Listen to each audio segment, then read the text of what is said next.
আসসালামু আলাইকুম। অনেকে আমার কমেন্টস করে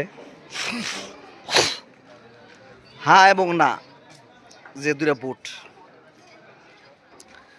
এটা সম্বন্ধে অনেকে বুঝে না। আসলে এই জায়গাটা হচ্ছে আমার পার্সোনাল জায়গায়, যারা বসে এই জায়গার মধ্যে। আসসালামু আলাইকুম। তো সবাই হাতে ভোট দেবে। হ্যাঁ মানে কি জানেন? স্বাধীনতা। আপনার যে কোনো গভর্নমেন্ট 10 বছর বেশি সে ইলেকশন করতে পারবে না, আর আপনি স্বাধীনতাভাবে আপনি চলতে পারবেন। আর না ভোটের ব্যাখ্যা করতে গেলে 10 পৃষ্ঠা লাগবে লিখতে, মানে খারাপ দিক। সুতরাং হ্যাঁ মানে আপনার স্বাধীনতা মতে আপনি চলতে পারবেন, আপনারা কেউ ডিস্টার্ব করতে পারবে না, আপনার নামে জুলুম করতে পারবে না, কোনো কিছু করতে পারবে না। হ্যাঁ, আপনার স্বাধীনতা পরাধীন তাকে, মানে এই জন্য হামারকে ভোট দিবেন। দাঁড়িপাল্লার পাশাপাশি হাতে একটা সিল মেরে দেবেন। এই লো ব্যাপার স্যাপার অনেকেই বোঝে না, অনেকে জানতে চাচ্ছে। আর না মানে আপনি অপরাধীন, আপনার সমস্যা। আর হ্যাঁ মানে আপনার আপনার স্বাধীনতা।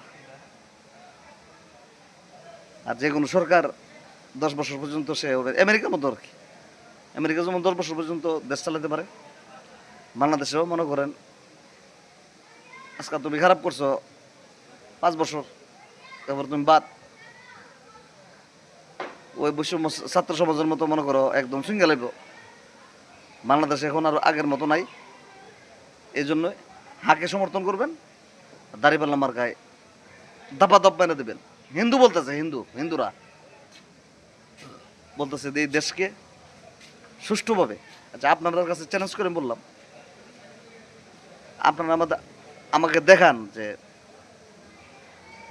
জামাত ইসলামের শিবিরের যে পোলাপান বা জামাত ইসলামের কোনো ছেলে কারো কাছ থেকে একটা টাকা চান্দা অথবা কোনো জুলুম মানুষের উপর করছে কিনা, মানে কমেন্টস করে জানাবেন। যদি আপনার যদি একটা টাকা নিয়ে থাকে, আমি মাজার উপর পয়সা বললাম, যদি একটা টাকা নিয়ে থাকে আপনার আমি 20 টাকা দেবো, 5,000 টাকা নিলে 10,000 টাকা দেবো, জরিমানা দেবো আমি। এটাই শিবির, নিজের পকেট থেকে যারা ইলেকশন করে, তারা টাকা দিয়ে ইলেকশন করে না। যারা কোরআনকে ভালোবাসেন, ইসলামকে ভালোবাসেন, দেশকে শান্তিতে থাকতে চান, জীবনযাপন করতে চান, দাঁড়িপাল্লা মার্কে ভোটটা দিবেন আর হাতে সমর্থন করবেন। আসসালামু আলাইকুম। বুঝতে পারছেন তো? আসসালামু আলাইকুম, ভালো থাকুন।